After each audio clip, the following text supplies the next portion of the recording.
Radio ESME presenta. Las opiniones vertidas en este programa son responsabilidad única y exclusivamente de quien las emite. ML Medios y Radio ESME presentan.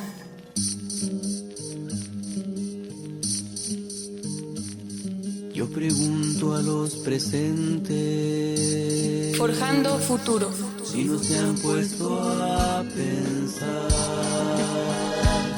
que esta tierra es de nosotros y no del que tenga más.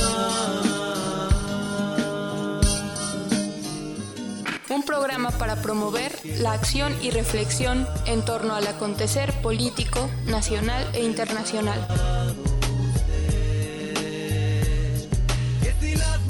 Son nuestras, es nuestro lo que nos den. A desalambrar, que la tierra es nuestra, es tuya y de aquel, de Pedro y María, de Juan y José.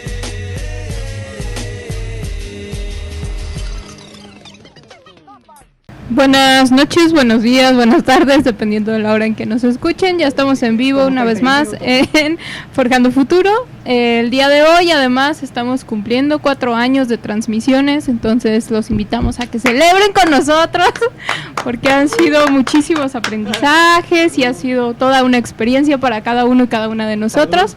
Por supuesto, agradecemos el espacio que nos han brindado nuestros compañeros aquí de ML Medios.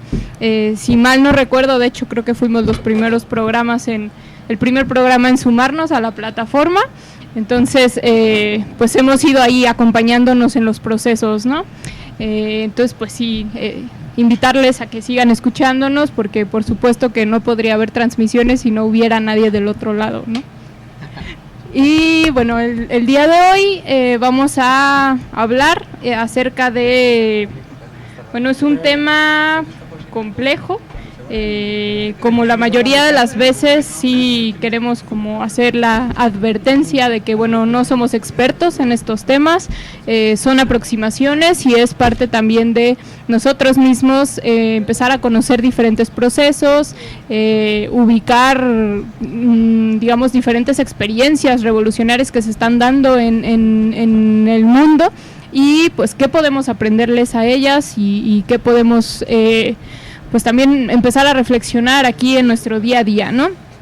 Vamos a hablar acerca de la revolución en Kurdistán, del proceso que tienen, en realidad es un proceso sumamente largo, no es, sí, de nuevo, es bastante complejo, es que ya lo había dicho, pero vamos, en los últimos años sí ha adquirido como una relevancia mayor, sobre todo porque en el contexto de, bueno, de entrada del auge y la creación de esto que conocemos como ISIS o el Estado Islámico, pues también la propia resistencia de diferentes poblaciones y pueblos, no nada más de los kurdos, en lo que conocemos como Medio Oriente, que es una categoría bastante eurocéntrica y que más ubicamos como pues toda la región del Asia Occidental, pero también porque después de la llamada primavera árabe, que también es una perspectiva o una definición de un proceso de diferentes levantamientos, revoluciones o al menos procesos revolucionarios en algunos casos, pero en otros no, y en ese contexto también adquirieron un protagonismo importante los kurdos, las kurdas, entonces sí queremos abordar, además quienes han podido, nosotros nos hemos dado cuenta también de cómo hay un proceso también de acercamiento, de encuentro y hasta cierto punto de acompañamiento, no, ellos mismos lo dicen, todavía no son alianzas bien concretadas, pero hay un acercamiento, insisto, importante entre la lucha zapatista y la lucha del pueblo kurdo, entonces hay también diferentes similitudes, puntos de encuentro que podemos ubicar y que sería interesante pues reflexionarlas, sobre todo para ubicar qué nos puede interpelar a nuestra realidad, a nuestro día con día, qué cuestiones pudiéramos seguir discutiendo o discutir más profundamente porque no nos terminan de convencer, etcétera, ¿no? Entonces es un poco la cuestión que queremos abordar el día de hoy, pues sin más empezamos, ¿no? Sí, creo que es importante pues comenzar hablando sobre quiénes son los kurdos, porque de entrada es una nacionalidad, es una nación que no tiene un territorio como tal. De hecho, es la población más numerosa a nivel mundial que no cuenta como tal con un territorio. Con un estado-nación. Sí, con un estado-nación y ni con un territorio reconocido como tal. ¿Por qué? Porque se encuentran dispersos en otros estados, en otros países, vaya. La gran mayoría de los kurdos se encuentran en Turquía, alrededor de un 45%.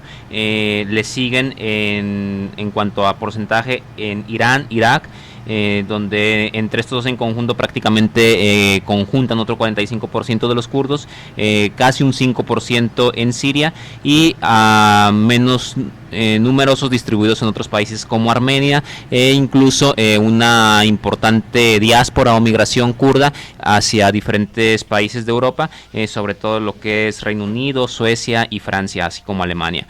Pero bueno, realmente es un pueblo con una amplia historia, un pueblo milenario. Respecto a sus orígenes, pues las versiones son de lo más variadas, en el sentido de que hay algunas fuentes históricas que los mencionan ya desde el siglo VI a.C. o desde hace 3.000 a 10.000 años. En general está reconocido que son descendientes de los medos, pero sin embargo hay posiciones como la posición oficial del gobierno en Turquía, que dice que los kurdos no tienen origen porque simplemente no existen. Lo vamos a ir desglosando en el programa, pero bueno, hay una negación del reconocimiento a la nación kurda, principalmente por el gobierno turco, y esto ha contribuido al desconocimiento de este pueblo hacia el resto del mundo. De hecho, se les ha pretendido prácticamente desaparecer, desde haciendo afirmaciones como estas de que no existen, invisibilizando totalmente su cultura, sus tradiciones, prohibiéndoles hablar su lengua, bien sea exterminándolos o aislándolos hacia las periferias, o tratando de asimilarlos a las nacionalidades que ya describí previamente, bien sea en Turquía, en Irán, en Irak o en Siria. Vamos a decir así como que la historia antigua del pueblo kurdo pues se remonta es previa al Imperio Otomano, que sabemos que durante varios siglos estuvo dominando amplias zonas de Asia. Sin embargo, durante mucho tiempo el Imperio Otomano convivió, por así decirlo, con el Imperio Persa. Eran dos imperios importantes, y en medio del territorio ocupado entre estos dos imperios se ubicaban precisamente los kurdos, principalmente en la parte norte de una región que se encuentra entre el río Éufrates y el Tigris. Durante aquel tiempo, alrededor del 600 a.C., pues los kurdos gozaban de autonomía, e incluso llegan a realizar negociaciones con el Imperio Otomano para que permitirles el paso de algunas tropas hacia Persia.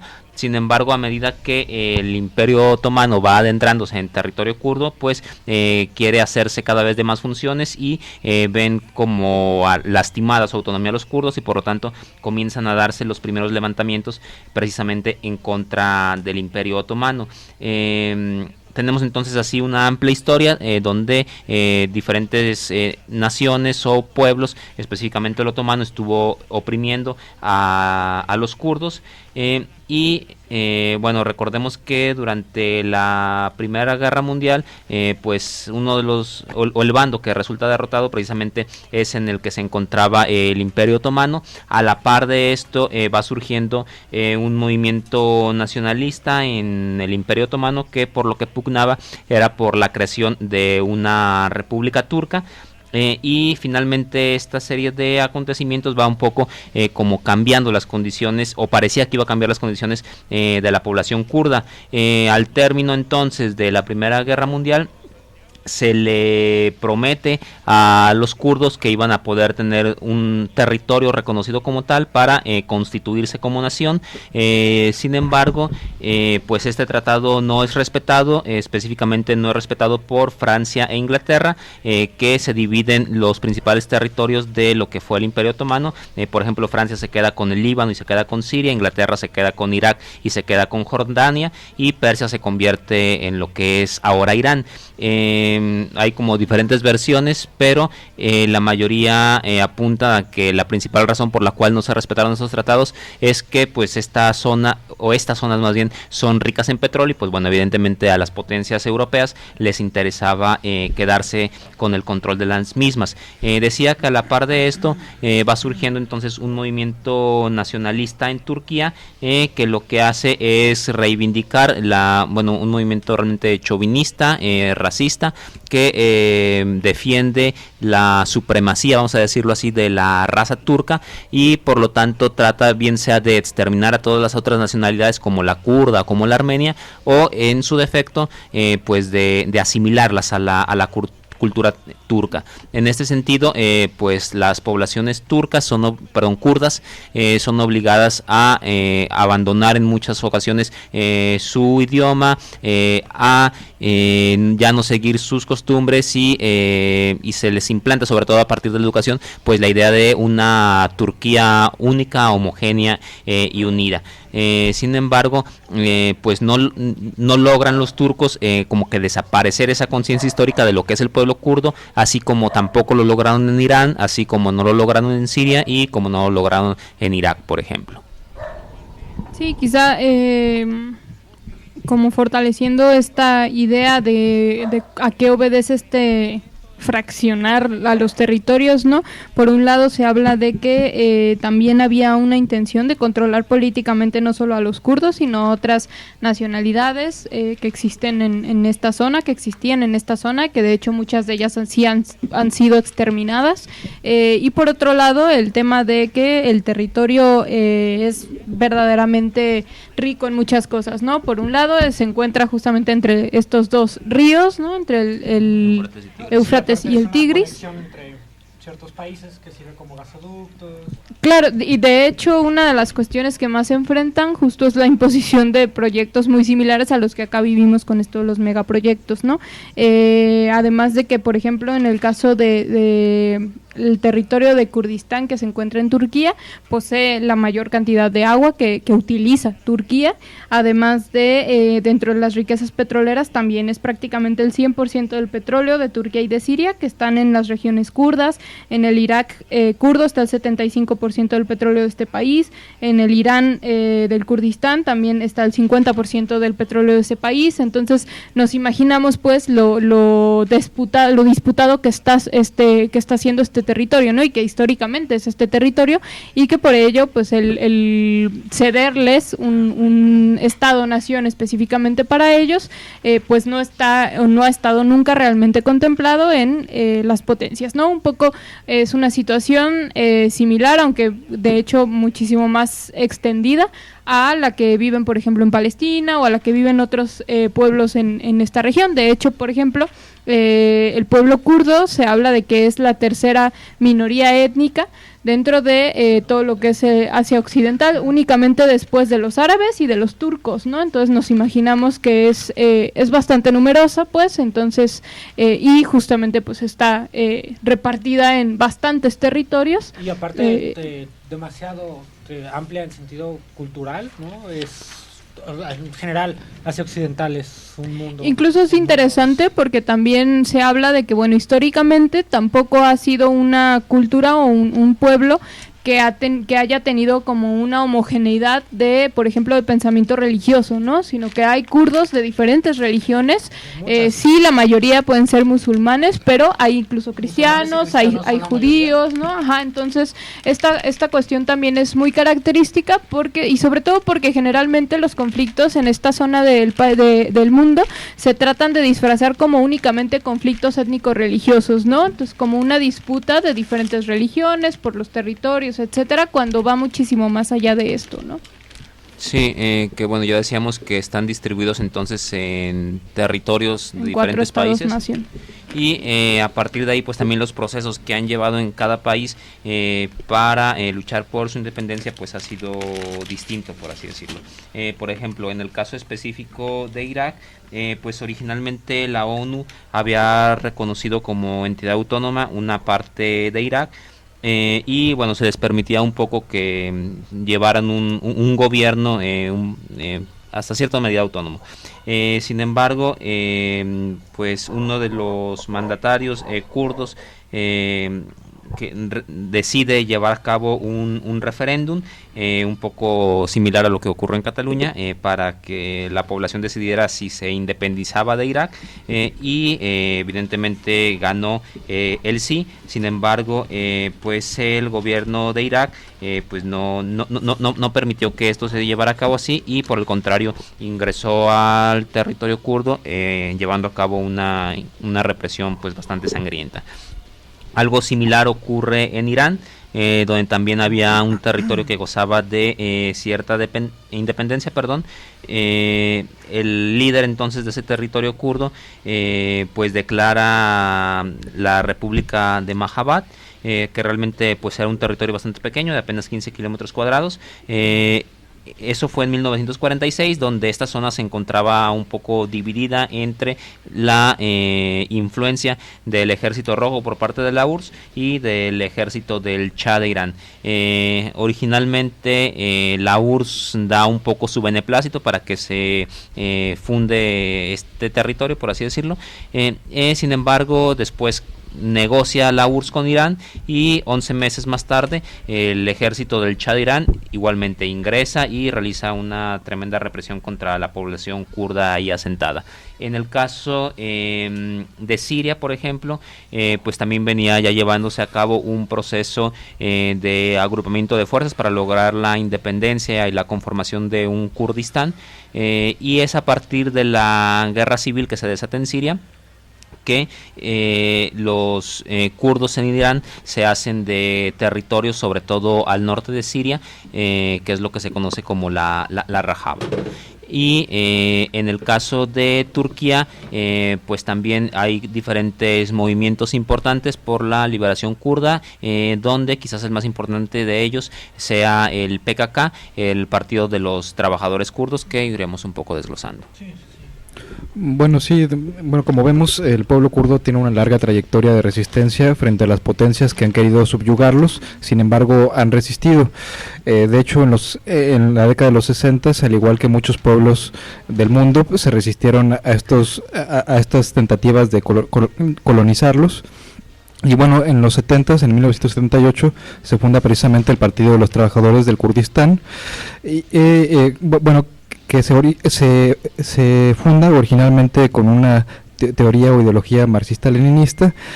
Más adelante evoluciona esta ideología, lleva su primera acción armada el 15 de agosto de 1984, atacando 2 cuarteles turcos, y luego, bueno, se repliegan en las montañas. Pues nos vamos a un primer corte musical. No olviden que pueden seguirnos en redes sociales. Estamos en Facebook como OPT Jalisco. En Facebook también les invitamos a seguir la página de ML Medios TV y de Radio SME. Y estamos al pendiente de sus comentarios, ya sea en la página de www.mlmedios.com o en nuestras redes sociales. También se está transmitiendo por nuestra página de OPT Jalisco. Entonces ahí también vamos a estar al pendiente de los comentarios, de las preguntas, cualquier cosa que quieran hacernos saber, mandar saludos, lo que sea, ¿no? Entonces enseguida regresamos.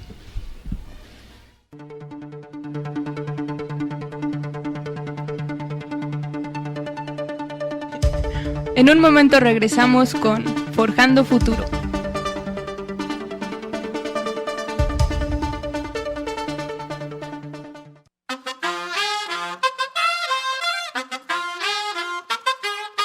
Tú nos dices que debemos sentarnos, pero las ideas solo pueden levantarnos, caminar, recorrer, no rendirse ni retroceder, ver, aprender como esponja, absorber. Nadie sobre todos, faltan todos, suman todos para todos, todo para nosotros. Soñamos en grande, que se caiga el imperio, lo gritamos algo, no queda más remedio.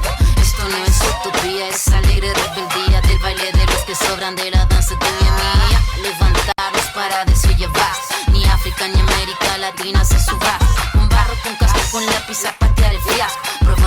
inicia el terremoto en este charco.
Al suelo y del suelo al cielo vamos. Caballito blanco, vuelve pa' tu pueblo, no te tenemos miedo, tenemos vida y fuego. Fuego en nuestras manos, fuego en nuestros ojos, tenemos tanta vida y esta fuerza color rojo. La niña María no quiere tu castigo, se va a liberar con el suelo palestino. Somos africanos, latinoamericanos, somos este sur y juntamos nuestras manos. Todos los callados,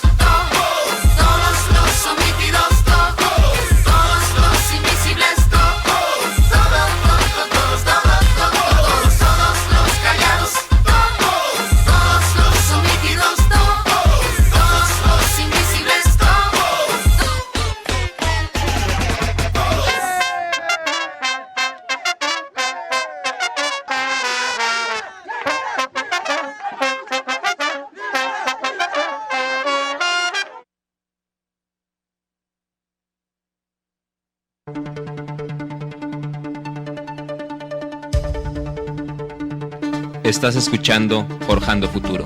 Ya regresamos.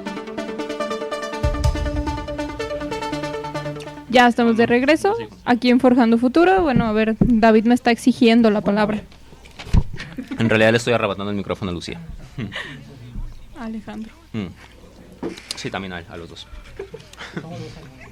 Bueno, antes de irnos al corte comentábamos de los diferentes procesos de resistencia que han desarrollado los kurdos en los territorios, naciones en los cuales habitan.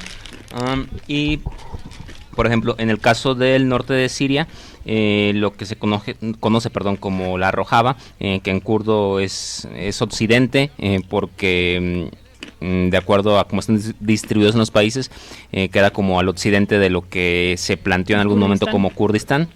Y bueno, en esta Rojava hay principalmente 3 cantones autónomos, lo que viene siendo Afrin, Yazira y Kobani, o Koban, dependiendo pues de la traducción que se haga.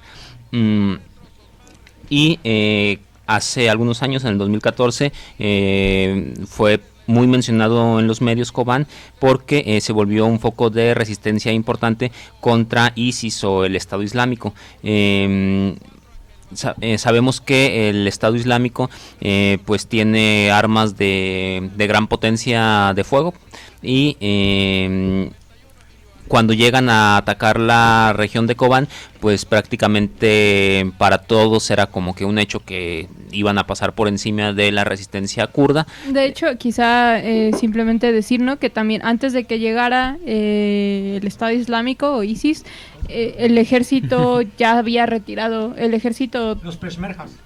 No, el ejército sirio. Ajá, no, el ejército sirio se había retirado de ahí. Entonces, eso es lo que hacía que todo el mundo dijera, bueno, pues evidentemente se va a lograr controlar ese territorio por parte de ISIS, ¿no? Era un territorio súper importante, porque era el punto en que entran completamente a Siria Daesh, o no entra ahí, que era un punto elevado, que te da ventaja estratégica.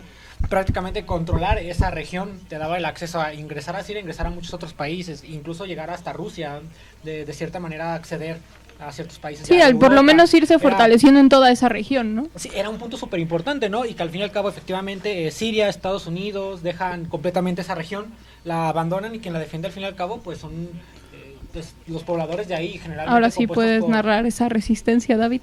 Heroica, ¿no? Sí, que por ejemplo, esta cuestión de cómo lograron los kurdos resistir ahí tiene también que ver con la propia historia de las milicias o de las unidades de protección popular kurdas, que de manera general podemos mencionar que hay dos por sus siglas, una conocida como YPG y otra como YPJ. La primera de ellas es mixta, participan tanto hombres como mujeres en ella, y la segunda es exclusivamente de mujeres. Entonces, en el caso específico de Siria, pues estas milicias tienen una estrecha relación con el PYD, que es el Partido de la Unión Democrática, que igual pues pugna por una kurda independiente, y bueno, ya vamos a ir viendo bajo qué estatutos y demás. Entonces, estas milicias se fundan realmente desde 2004. Ya mencionaba Carlos, por ejemplo, cómo también se inician algunos grupos militares en Turquía, y después estos se repliegan y están sobre todo en las zonas serranas. Lo mismo ocurre en Siria. Tienen entonces ya una amplia tradición de lucha guerrillera en este tipo de territorios, cosa o experiencia que no tiene los escuadrones de ISIS, a pesar del potente arsenal que tienen. Entonces, en gran medida es gracias a estas estrategias militares que se logra la resistencia, al punto de que pues tienen que retirarse huyendo de la región de Kobán. Sin embargo, la región de Kobán queda seriamente diezmada, queda totalmente en ruinas. ¿Por qué? Porque como medida de apoyo, el ejército de los Estados Unidos empezó a hacer bombardeos, pero bombardeos sumamente indiscriminados sobre la ciudad. Ahora sí que mientras los kurdos estaban a pie de piso resistiendo en un combate de frente a frente, pues bueno, los estadounidenses, en este discurso en el que supuestamente combaten también frontalmente al Estado Islámico, pues realmente lo que se limitaron fue a bombardear totalmente la ciudad, al punto de que pues al retirarse los escuadrones de ISIS, pues los propios kurdos comienzan a evaluar pues qué es preferible, si reconstruir la propia Kobán o comenzar a construir sus casas y demás en terrenos aledaños, por todo lo que implicaba el remover esa cantidad de escombros. Este es simplemente como uno de los ejemplos de resistencia que ha tenido Kurdistán en el caso de Siria, y tanto los kurdos de Siria como por ejemplo los de Turquía se adhieren o son partidarios de algo que se denomina confederalismo democrático, que el principal como ideólogo fundador de este concepto es el líder de la resistencia en Turquía, Abdullah Öcalan, que actualmente se encuentra preso en una isla en Turquía.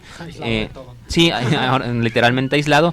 Sin embargo, aún desde la cárcel es un referente importante. Sigue siendo uno de los dirigentes, sí, digamos. Y ha aportado como bastantes bases teóricas para la manera en que se han desarrollado este confederalismo democrático.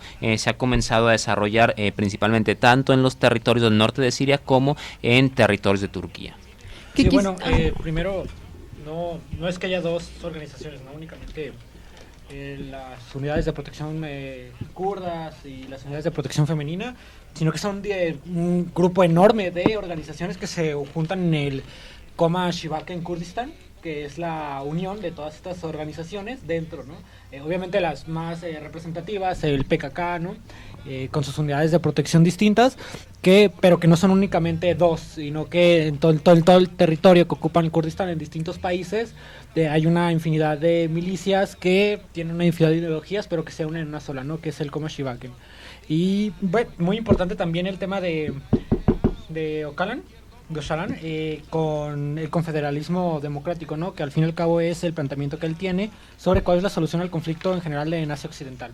Ajá, no se limita nada más a la cuestión kurda, sino en realidad lo plantea como una cuestión muchísimo más amplia, incluso ya... Es como primero aquí, después el mundo entero, ¿no? Que yo creo que tiene mucho que ver justo con que los orígenes del PKK es esta tendencia marxista-leninista, por lo tanto me parece que no, de alguna manera no se renuncia como a esta idea de la revolución a escala internacional, a escala planetaria, que tiene ciertas similitudes incluso. Sí, no, que ellos mismos han, y quizá esto ya lo podremos ir como desglosando un poco más ahora que hablemos de qué es esto del confederalismo, pero más allá de eso sí es como esta cuestión de cómo ir aterrizando los propios planteamientos del marxismo-leninismo a ellos, digamos, en esta lectura que yo creo que hacen de, pues lo que nos funciona no es exactamente esa receta como ortodoxa que teníamos, sino vamos adecuando según nuestras propias características, ¿no? Además, creo que también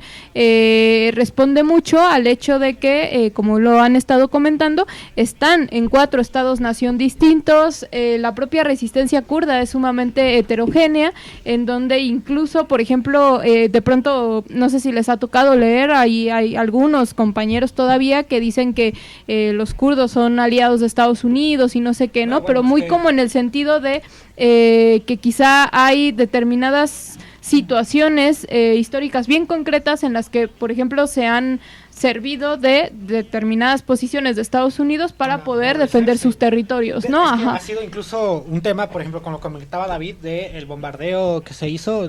En realidad, hay un tema también muy interesante en Siria, porque al final de la batalla, sucedió que Turquía junto con Rusia bombardeaban las posiciones kurdas, mencionando que era por error, que se habían equivocado. Ellos pensaban que eran posiciones del ISIS, pero resultaba que Estados Unidos les mandaba suministros, ¿no? Les mandaba armas, medicamento y comidas y no sé, demás suplementos militares a los kurdos. Entonces, pues ¿tú con quién te vas a aliar? ¿Con los rusos que te están bombardeando con sus F-16 o con los Estados Unidos que te están enviando armas?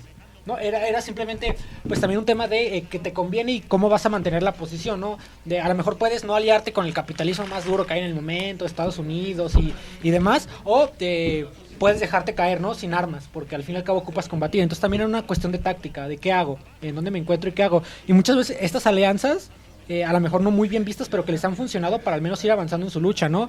Hay un tema ahorita de paz que se ha ido el propio...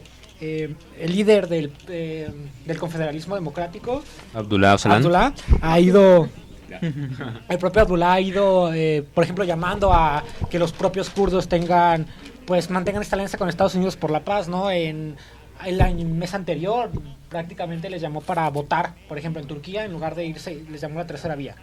Él hablaba de esta tercera vía democrática para, en lugar de seguir luchando, mantener esas posiciones, esos barrios que mantenemos como Kurdistán, esos barrios obreros, que tenemos trabajo político, esa lucha armada que tenemos en las fronteras, mantenerlos, pero de estar conscientes de que hay algo muy importante, y ese tema muy importante es mantener la lucha también electoral, ¿no? Por ejemplo, mantener también esta paz con Estados Unidos, porque actualmente hay un acuerdo entre ciertos sectores kurdos y Estados Unidos para mantener una paz, apoyarse y mantener la paz. Entonces, a lo mejor no es tan bien visto por ciertos sectores, pero a ellos les está funcionando bastante bien para ir avanzando en su proyecto. Les da paz, les da armas, les da suplementos y les hace poder crecer políticamente, ¿no? Y poder tener un territorio un poco más definido sin tanto conflicto, que al fin y al cabo lo que ellos buscan es paz. Entonces, es como, ok, hacemos esta pequeña alianza con Estados Unidos en lo que conseguimos otro tipo de cuestiones, ¿no? Al fin y al cabo no es algo decisivo ni nos vamos a someter a lo que quieran, pero actualmente nos funciona y tenemos que hacerlo. Sí, que en este proceso largo que han tenido por lograr la liberación de la nación kurda, evidentemente se ha cambiado las posturas políticas, bueno, más que cambiado, se han ido transformando a partir de la propia práctica revolucionaria. Ya mencionábamos hace rato que pues el PKK surge como un partido marxista-leninista, con toda esta ideología, y entonces lo que se planteaba originalmente era la constitución como tal de una nación kurda. Sin embargo, va evolucionando hacia lo que se conoce ahora como confederalismo democrático, donde lo que ya no se busca es tener un territorio que sea Kurdistán como tal, sino que se reconozcan estas diferencias, que se reconozcan las diferentes nacionalidades y se vaya construyendo a partir de ahí autonomía, y que en la práctica lo han ido llevando a cabo. Los territorios que han tomado, pues han logrado hacer una autonomía como tal, en el sentido de que hay una democracia directa, es decir, hay una participación de los ciudadanos en la decisión de las políticas y en la construcción de las propias instituciones, y esto no está limitado solo a los kurdos, sino que se vuelve un territorio multicultural, donde pueden convivir tanto turcos como árabes, como armenios, como turcos. Además, entre las principales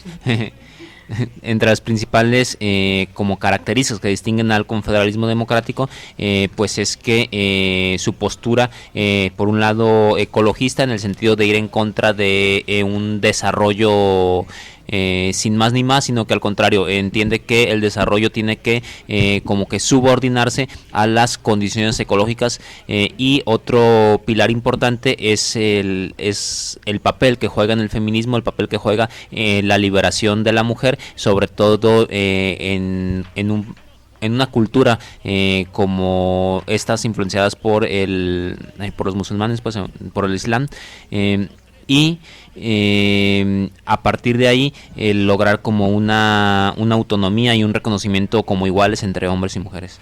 Que de hecho es... Adelante.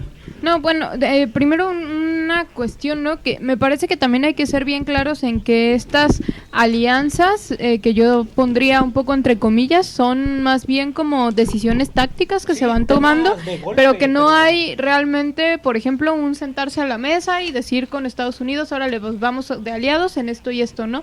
Y por lo tanto es sumamente...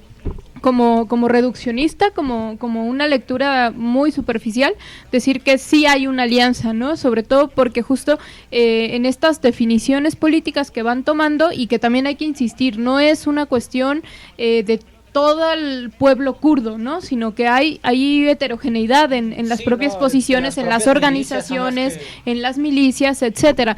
Pero, digamos, los que están, sobre todo en este norte de Siria, que es en donde más se ha avanzado en la construcción de territorios autónomos, y que es donde más o menos se ha logrado poner en práctica esto del confederalismo democrático, me parece que sí hay una perspectiva muy clara de que el problema es el capital, el problema es el Estado, y por lo tanto no hay una razón de principios para aliarse con Estados Unidos o con Rusia o con cualquier otro país que finalmente sigue reproduciendo todo esto. Incluso también es interesante que parte del atractivo, digamos hasta cierto punto, que está generando en varios de nuestros círculos la revolución kurda, es que se presenta como un proyecto que sí cuestiona de frente a toda esta llamada modernidad capitalista, ¿no? Entonces es como recupera esta parte que ya comentaba David, ¿no? De no podemos pensar en que la salida es la industrialización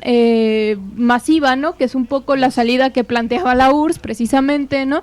Y que yo creo que también por eso hay como un distanciamiento de las posiciones que ubicamos como del marxismo-leninismo, y optan más por esta construcción de autonomía en lo pequeño, ¿no? Por generar pequeñas bases, y de ahí como ir articulándolas en mayor medida, ¿no? Como ir tejiendo de abajo hacia arriba, se dice mucho, ¿no? Entonces, de hecho, parte de la organización, digamos, social que se genera con esto del confederalismo democrático es la construcción de comunas, ¿no?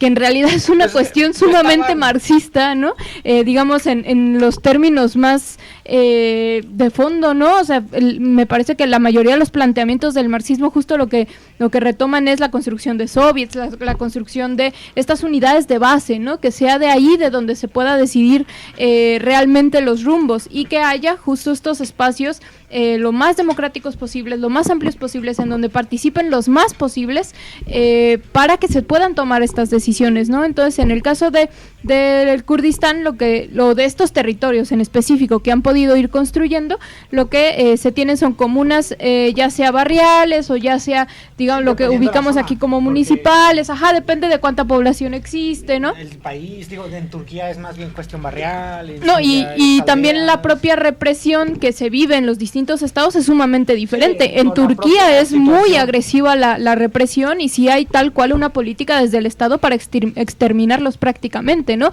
Cosa que no existe en el norte de Siria, por ejemplo, en donde por las propias condiciones que además creó el propio Estados Unidos y Rusia, ¿no? De ahí un caos total en esta región, pues obviamente también hasta cierto punto hay más como flexibilidad para poder ensayar este tipo de organización social, ¿no? No, y que aparte también, a lo mejor sí fue un poco desafortunado las palabras que escogí, pero sí, creo que estoy de acuerdo con Fernanda, no es una alianza directamente, es algo más estratégico, ¿no? Como mencionaba, es algo de momento. No nos vamos a acoplar a lo que diga Estados Unidos, pero nos funciona, ¿no? De momento y no importa. En ese sentido creo que también con el leninismo a lo mejor o con los marxistas puede plantear también cuestiones que ellos confrontan, ¿no? Muchos de ellos quieren ser muy puristas y ellos no, ellos en realidad nos funciona ahorita y nos ayuda a conseguir el objetivo. Creo que estoy completamente de acuerdo con Fernanda en eso. Creo que también incluso lo que mencionabas, ¿no? El propio sentido barrial y de aldea, pues es lo que siempre han optado, ¿no? Directamente, aparte incluso por las propias condiciones, ¿no? En Turquía tienes que la mayoría de barrios kurdos o la mayoría de zonas kurdas pues son barrios, y son barrios pobres de Turquía. Pero tienes que, por ejemplo, en Siria o en otros países que forman parte del Kurdistán, pues son aldeas. ¿Por qué? Por las propias condiciones de los países. Entonces se va moviendo y el confederalismo democrático apunta directamente a eso, ¿no? A poder organizar en las propias condiciones sociales que tienen, a ajustar el marxismo-leninismo a esto, ¿no? Poder organizarlos y que todos puedan formar parte sin que exista este Estado directamente, ¿no? Pero mantienen ciertas cosas del marxismo. Ellos claramente han mencionado, incluso creo que hace como un mes, hace una semana salió en el Washington Post este tema, un tema de Abdullah Öcalan, donde él mencionaba que el confederalismo democrático únicamente es una herramienta que tienen los kurdos para acabar con el capitalismo. Incluso sí, hasta donde entiendo siguen reivindicando el tema del socialismo, pero desde esta perspectiva de un socialismo democrático, ¿no? Un socialismo opuesto a esta idea del autoritarismo, del desarrollo, porque hasta el machismo. De hecho, Abdullah en su libro El confederalismo democrático, él mismo menciona, ¿no? Las bases directamente del confederalismo son feminismo, simplemente la libertad de la mujer, porque primeramente desde una opresión hacia trabajador obrero hay una opresión directamente trabajador-mujer. Entonces primero hay que cuestionar eso, también hay que cuestionar las dos, hay que acabar con las dos, porque las dos son importantes. Si acabas con una y no acabas con la otra no sirve de nada esto. Y también la ecología, ¿no? Que es un tema que ha tomado también mucha relevancia en el tema Kurdistán, ¿no? Como ejemplo tema que menciona David de reconstruir la ciudad de Kobane y con todas las demás ciudades kurdas que han sido destruidas durante los bombardeos, es destruirlas pero volverlas a hacer verdes, ¿no? Ellos hablan mucho, burlándose de Trump, de make Kobane great again and so on and so on. Pero es muy importante como el tema es volver a respetar también como temas a lo mejor un poco más americanos de la madre tierra y mantener pero que quizás nos pueden parecer más americanos porque hay una visión distinta, ¿no? Pero por ejemplo me parece que justo se encuentran sumamente no sé, como en diálogo, experiencias que hay acá en América Latina, que por ejemplo, justo... Yo diría que el zapatismo es muy similar. Sí, el zapatismo es muy similar, pero no solo el zapatismo, ¿no? Por ejemplo, pienso específicamente para mañana hay una convocatoria a nivel global de una huelga contra el cambio climático y no sé qué, que en realidad tiene mucha fuerza, o está teniendo mucha fuerza en países del primer mundo, ¿no? En Europa, en América, en Estados Unidos, etcétera, pero en nuestros países, quienes se están encargando de frenar hasta cierto punto todo esto son los pueblos pueblos originarios, porque tienen toda una visión distinta y de verdad una praxis de relacionarse con la naturaleza sumamente diferente, que incluso creo que lo recupera mucho, porque seguramente también surge un poco de esa perspectiva el propio el pueblo kurdo, ¿no? Ajá. No, incluso lo mismo que tú mencionas, ¿no? Cómo te relacionas incluso con nosotros, ¿no? Ellos no se ven como yo, pueblo kurdo, o yo y los demás, ¿no? Sino se ven ellos como un solo pueblo unido, y que también ayuda bastante a este tema del confederalismo democrático. Al fin y al cabo es una especie que funciona con pequeñas asambleas que van creciendo y que se escogen a sus representantes. Incluso los líderes militares, es muy curioso, los líderes militares en todas esas zonas no se escogen por quién hace más logros militares, sino popularmente. ¿No? ¿Quién quieres que te dirija? ¿Quién crees que tú que es el más capaz para dirigirte y formar parte? ¿No? Pasa lo mismo con el Komashibaken.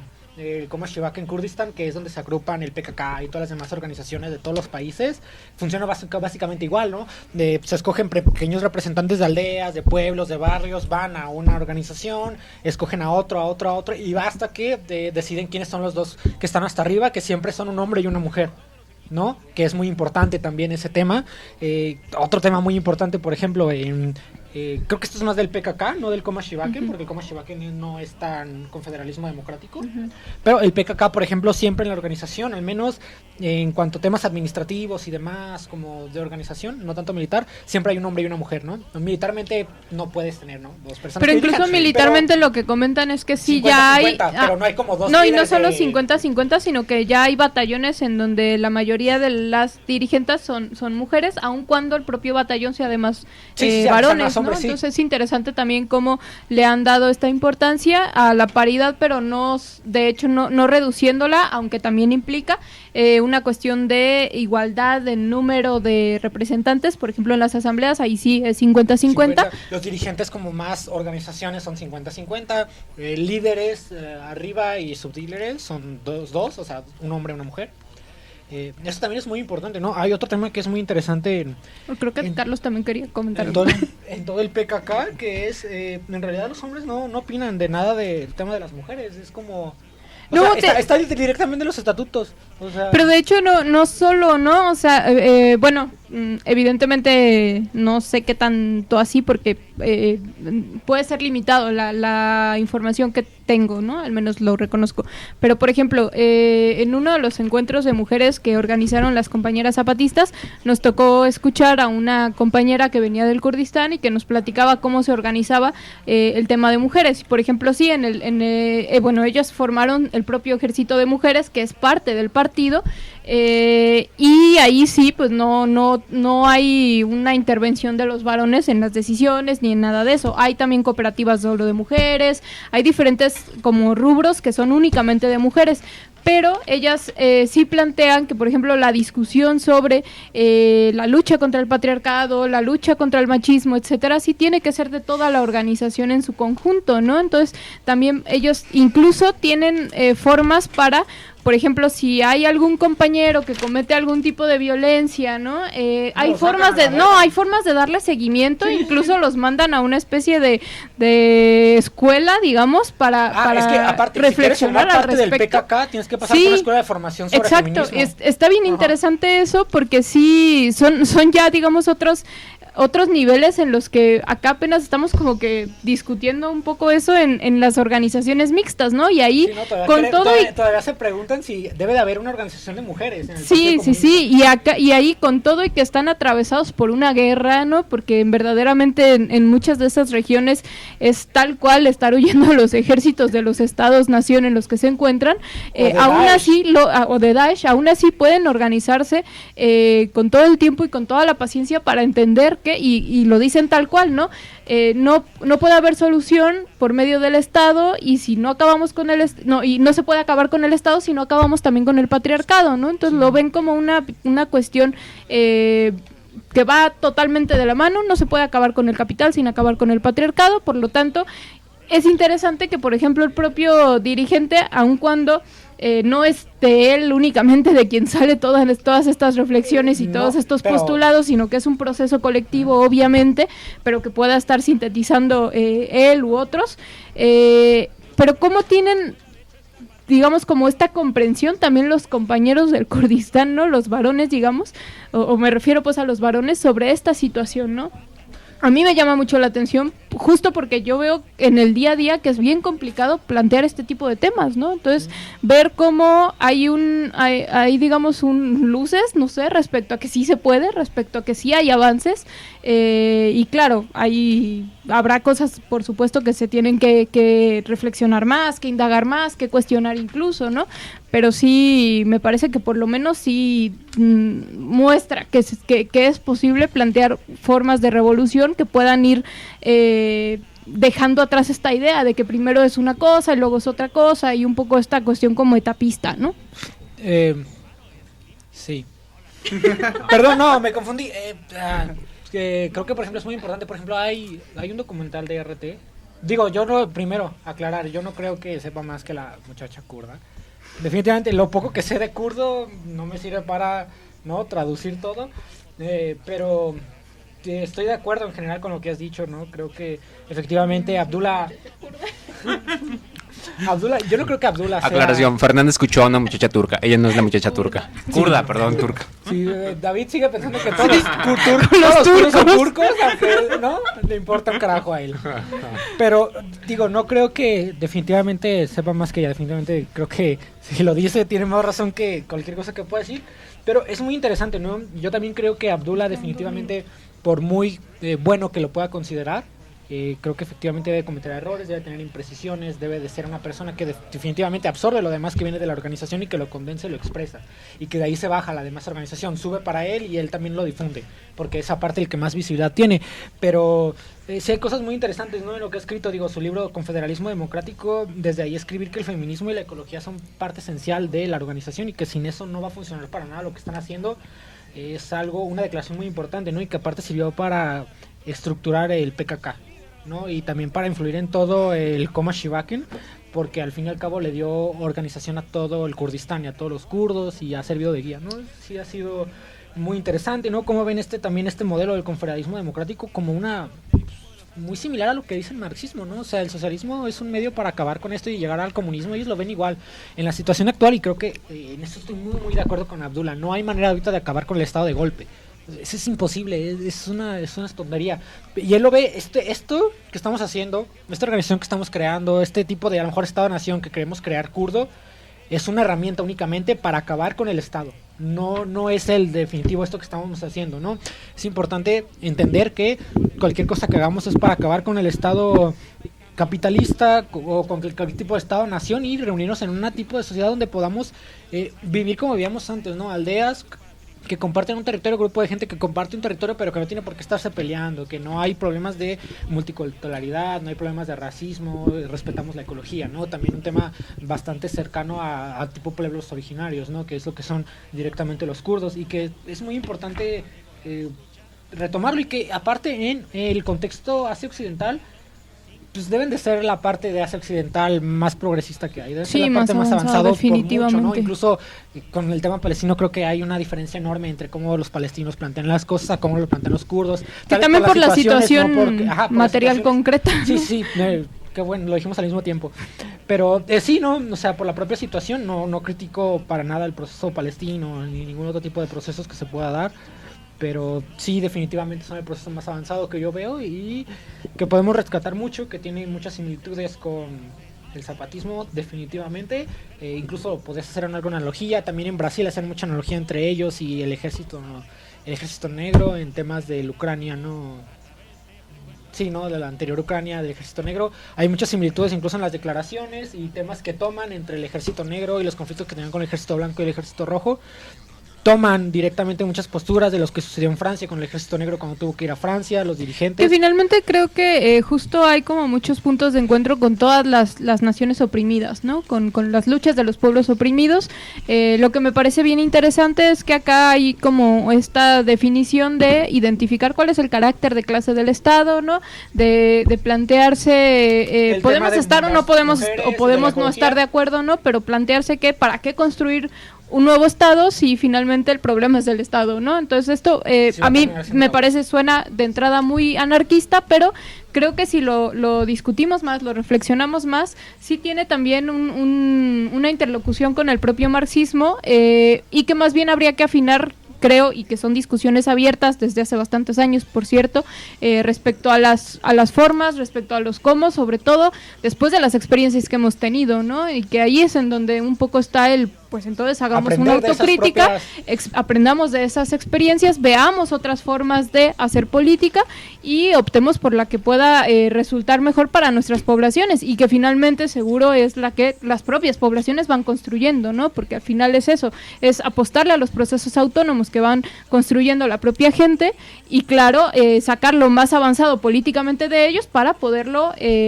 digamos, como potenciar, ¿no? Y pues hacer que realmente se concrete una cuestión de transformación social radical, ¿no? Porque tampoco podemos simplemente apostarle, que de pronto pareciera que, por ejemplo, el zapatismo le apuesta a eso, a una coexistencia con un capitalismo que no te va a dejar existir, ¿no? Que en algún momento vas a tener que plantearte o seguir avanzando o te van a exterminar, ¿no? Entonces quizá esas son las cuestiones que todavía pueden estar en el aire, ¿no? En los distintos procesos.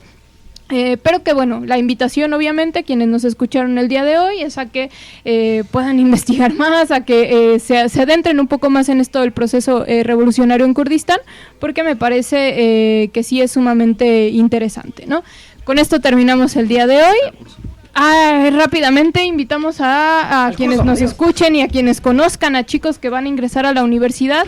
El día de mañana damos inicio a un nuevo curso gratuito de preparación para el examen.